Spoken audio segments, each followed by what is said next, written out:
Welcome to ILTV's Israel Daily. I'm Aaron Porras, and coming up in today's newscast, Israeli forces striking targets in the north after improvised explosives are found planted in the Golan. Meanwhile, Bahraini and U.S. officials arrive in Tel Aviv for landmark talks as ties between Israel and the Palestinians also report renewals.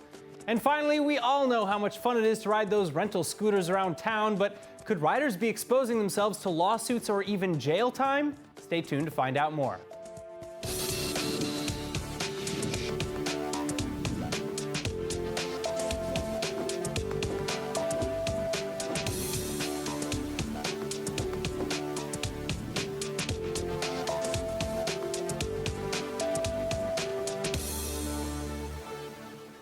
Tensions are rising sharply along the border to the north between Israel and Syria, as Israeli army is revealing a number of overnight airstrikes against Syrian and Iranian targets.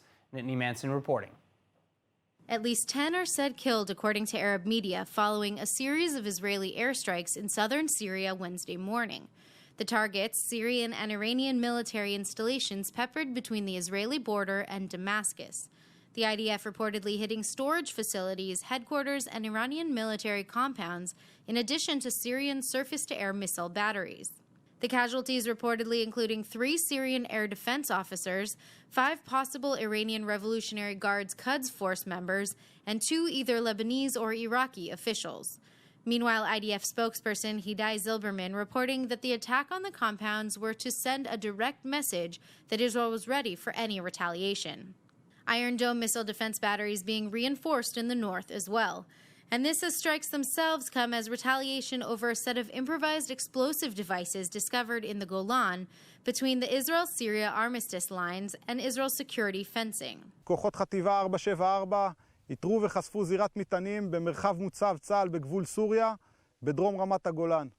הזירה נמצאת סמוך למקום סיכול הנחת המטענים לפני 3 חודשים בקרבת גדר הגבול. כוחות ההנדסה של אוגדה 210 הגיעו למקום ונטרלו את הזירה. Finally, Defense Minister Gantz, for his part, reiterating Israel's position on threats to national security. אני שב ואומר לאויבינו, ישראל לא תסבול הפרות ריבונות בשום גזרה ולא תאפשר התעצמות מסוכנת בשום גבול. המשטר הסורי הוא הנושא לאחריות לכל מה שנעשה משטחו ובשטחו. Nittany Manson, ILTV. Now, while the threat of violence spikes along one border, others are opening up. Bahraini officials landing in Tel Aviv this morning for landmark trilateral talks opposite their Israeli and American counterparts. In the first ever official government delegation to visit the Jewish state, Bahraini Foreign Ministry officials touched down in Ben Gurion Airport at roughly 10:30 Wednesday morning. And this ahead of roundtable talks to broaden the scope of their newly established ties with Israel, brokered by the Trump administration. Israeli Foreign Minister Gabi Ashkenazi greeting Bahraini Foreign Minister Al-Zayani and U.S. Middle East envoy Avi Berkowitz, who was also on the flight, at the runway. Ashkenazi saying the time has come to pursue new policies and comprehensive solutions to the long-time conflicts and instability in the region.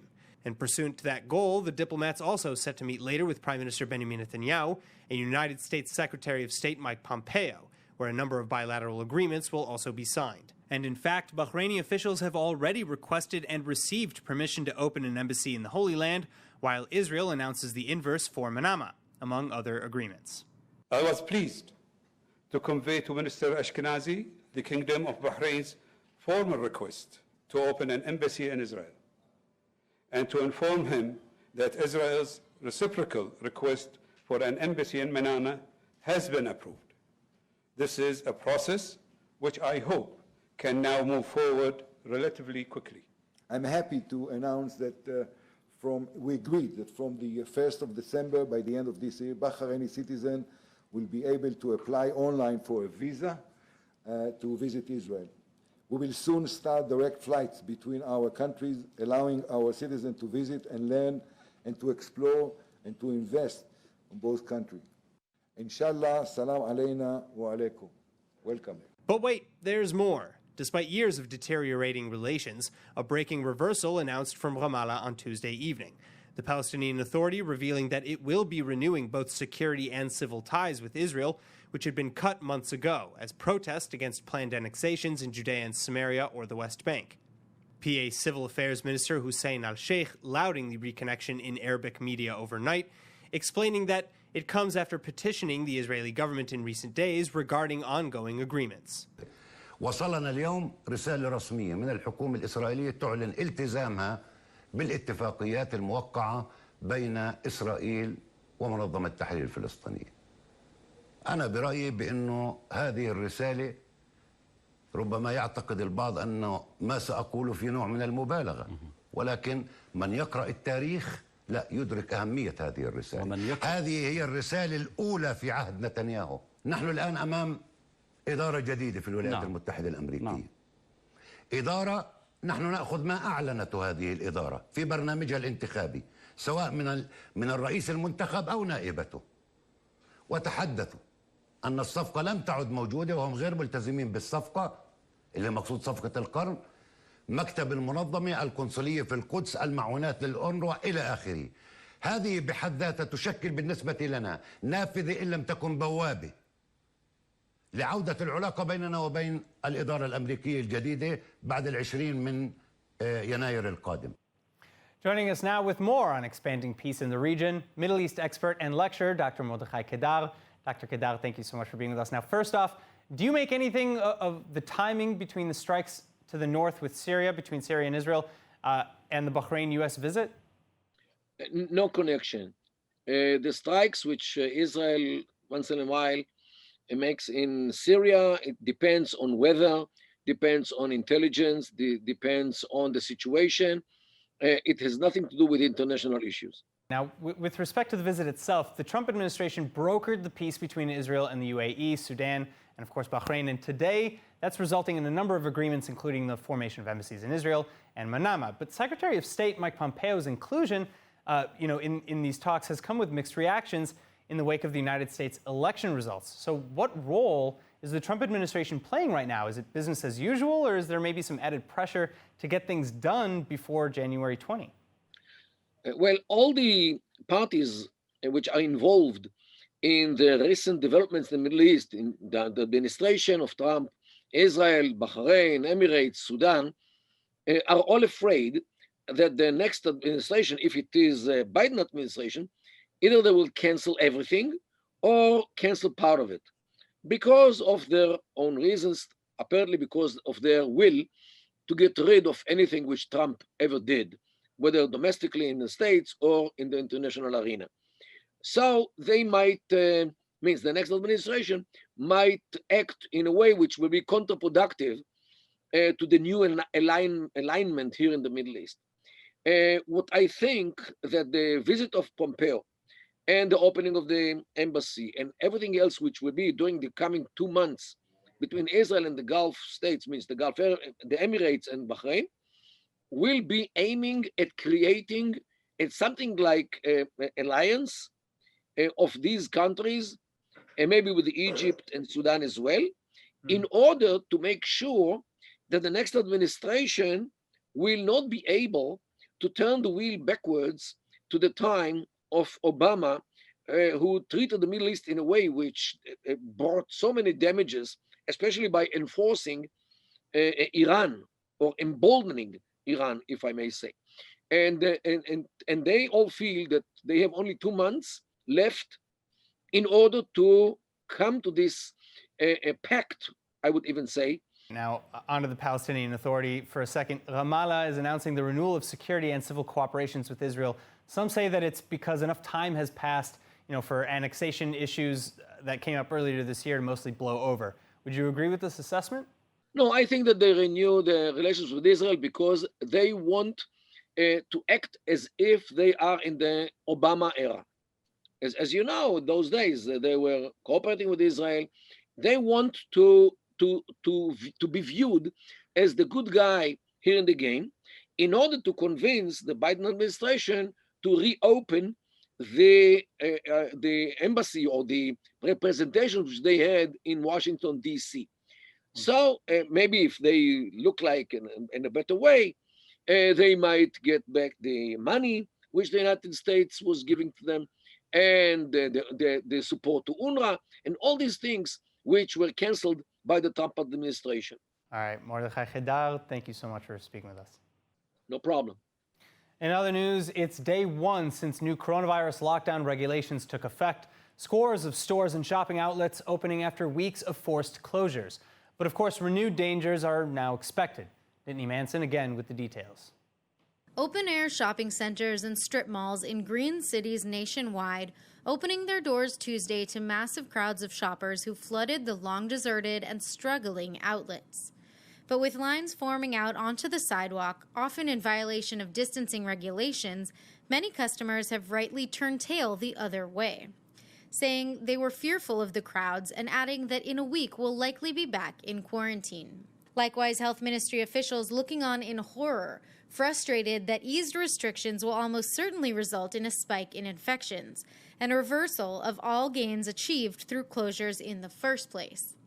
New infections overnight rising again to 8,343 active cases, the death toll at 2,737, and the infection rate dropping only slightly to upwards of 1.5, still far above the rate of 0.8 originally required to move forwards with Israel's lockdown exit strategy. Meanwhile, upset over the apparent hypocrisy of opening open-air shopping centers but not open-air marketplaces, stall owners at Tel Aviv's Carmel Market reopened illegally in protest. Several store owners getting slapped with massive fines as a number of others weighed selling their stores altogether. Police, for their part, forcing many stores to close for gross violations. And later in the evening, going on to clash with ultra-Orthodox protesters in Bnei Brak after shutting down a synagogue for operating illegally. A number of rioters even throwing stones at officers and their vehicles, though no arrests were reported. Moving on, Israel is still struggling with the pandemic. Record unemployment and financial distress being reported from nearly every corner. But the economy is showing some interesting activity and even growth in certain areas. Joining me with the details is ILTV consumer behavior expert, Dr. Vili Abraham. Doctor, thank you so much for being with us. It's a pleasure to be here. All right, so Q3, we're reporting a 38% rebound. What does that mean? Well, it means that the overall value of products and services produced in the third quarter has increased by 38%, which is great. And this is in the backdrop of a shrinkage in the second quarter of 29.8% in annual terms. So that's pretty good. All right, so is this a growth across all sectors, though, or is there maybe more than meets the eye to these figures? In most sectors, investment has been down in plants and machinery, but most sectors have seen an increase in activity. Really? All right. So, Israel recently unveiled several new stimulus plans. Might they solve anything, or might they have anything to do with the reported gains in the third quarter? Well, there is an emergency stimulus plan in order to bring 3,000 employees back to work in the high-tech industry and related industries. However, that's just a drop in the bucket because we have a 23% unemployment rate and about 1 million people out of work. So it's not really going to do much. We need to do more in order to bring people into high-tech because there's a tremendous shortage in the high-tech industry. See. All right. So might any of these issues be related to the budget crisis? Yes, very severe budget deficit. We're talking about 110 billion shekels, which is about 8.9 out of the GDP. The expenditure of the government in the last few months was 3 times as much as last year. So very huge spending. But there are other indicators which are not very optimistic. For example, if you look at the deflation rate, prices are decreasing, and that's not a very good sign because it means that although people have come back to work, demand is still low.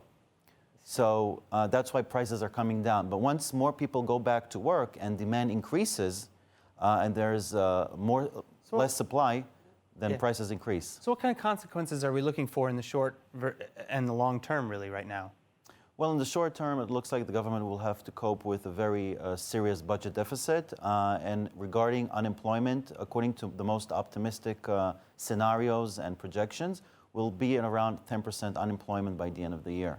All right, well, it's not the 4% we had before the pandemic, but it is a step in the right direction. Certainly less than 22%. Absolutely.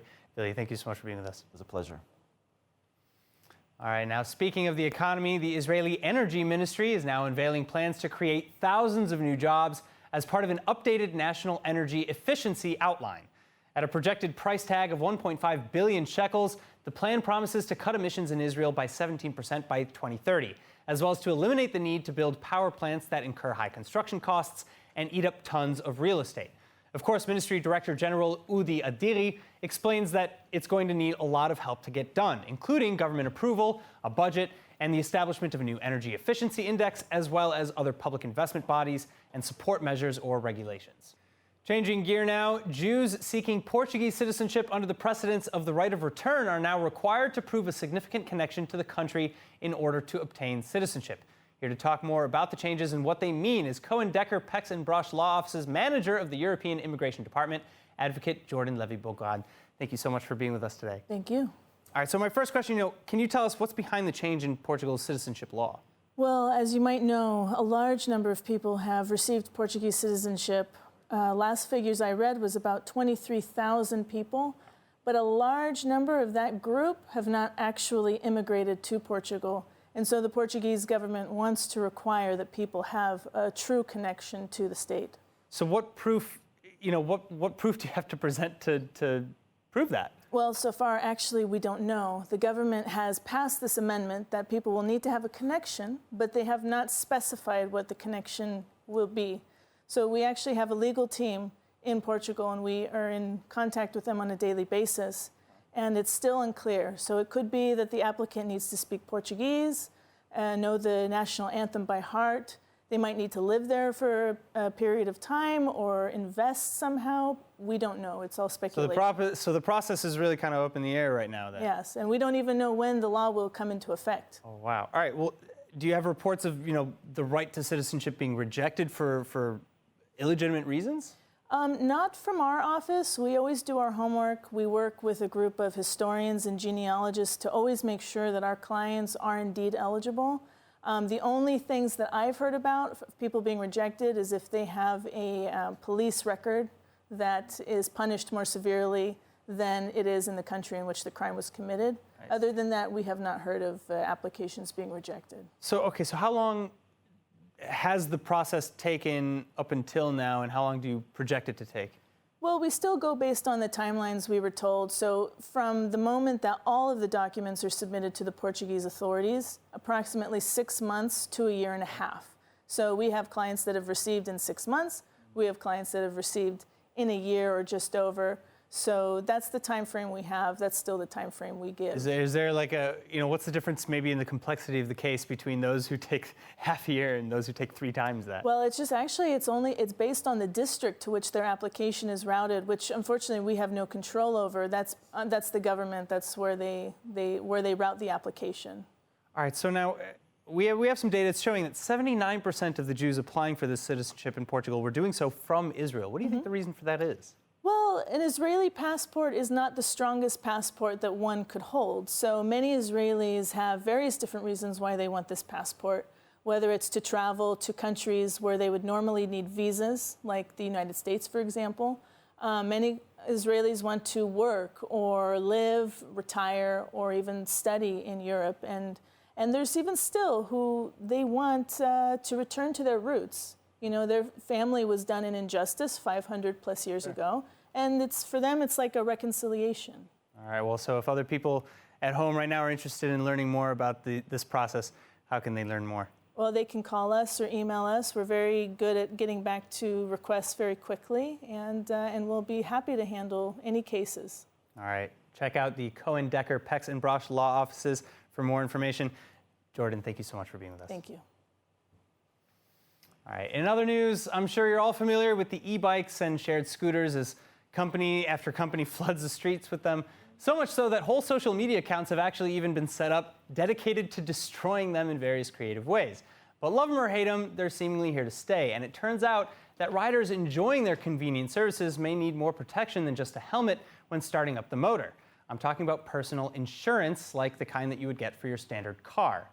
And it all started in 2018 when an e-bike rider was charged with both causing death by reckless driving as well as causing death while uninsured for running into and fatally injuring a pedestrian in London. And this in turn has caused insurance to become a big issue worldwide. But now you're probably thinking, as I am, where do you get scooter insurance? Well, if you're in Israel, you're in luck. Tel Aviv-based Bambi Dynamic is filling the gap in the market with a personalized cloud-based software that lets mobility service providers create and offer on-demand personalized insurance packages. The cost largely depending, again, on the rider's use data. So is private personalized insurance the future of ride-sharing services? And if not, what else can be done to make these services a safer venture for everyone involved? Joining me to discuss is Ophir Cohen, Director of the Transport, Traffic and Parking Authority with the Tel Aviv-Yafo municipality. Thank you so much for being with us. Now, have you heard of any similar cases in Israel in which a scooter or e-bike rider has been charged with killing or injuring a pedestrian? Actually not. I'm not familiar with that issue, and it's all for the responsibility of the state, of the government to decide the law and the requirements for insurance. We here in Tel Aviv defined a regulation that requires the companies and the riders to behave and conduct according to the existing law, but it's up to the national government to decide whether they require insurance or not. Well, so, do you know of any associated dangers with these scooters or e-bikes, in the legal realm? Of course. Any mode of transportation in the roads is, by definition, has some danger, not to mention the e-bikes, which are not easy to ride, and you have to know how to ride them. Therefore, the regulation requires you to have a specific theory on riding, and you have to be above 16.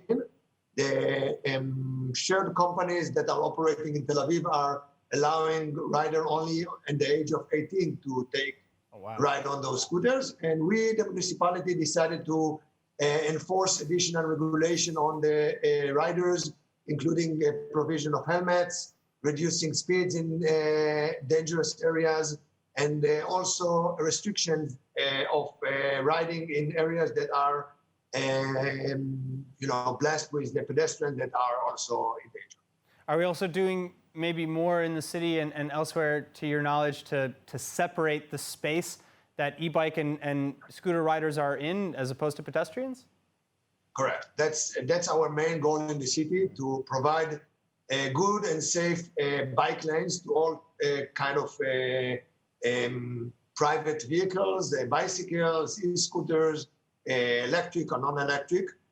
So by providing them a separated bike lane, we also protect them, but more important, protect the pedestrian from meeting them on the sidewalks. So therefore, we launched recently a very ambitious plan to network the entire city with 350 kilometers of bikes. Wow. The plan is on the table for the public to respond to. And by the end of the year, we will conclude it and continue with the very tedious work of connecting the city. All right, well, so do you think that insurance like that of Bambi Dynamic, which I discussed earlier, will be the solution to any of the issues right now? No, I think insurance is one of the elements that requires to support or to solve the financial problems of getting hurt. But let's face it, the core elements are safe infrastructure, education, and enforcement. And we are operating in those three fields very strongly by educating the kids at schools and in other modes, by enforcing them very aggressively when they're riding on the sidewalks illegally. And of course, by providing the infrastructure that will allow them to ride safely. All right, Ophir Cohen, thank you so much for taking the time to speak with us. Thank you so much. And now let's take a look at the weather forecast. Tonight, surprise, surprise, partly cloudy skies and an average low of 57 degrees Fahrenheit or a comfy 14 degrees Celsius. Then tomorrow, you can expect more of the same overhead. Warm highs around 76 Fahrenheit or 24 degrees Celsius. Now, before we go, of course, let's take a look at what's going viral in Israel.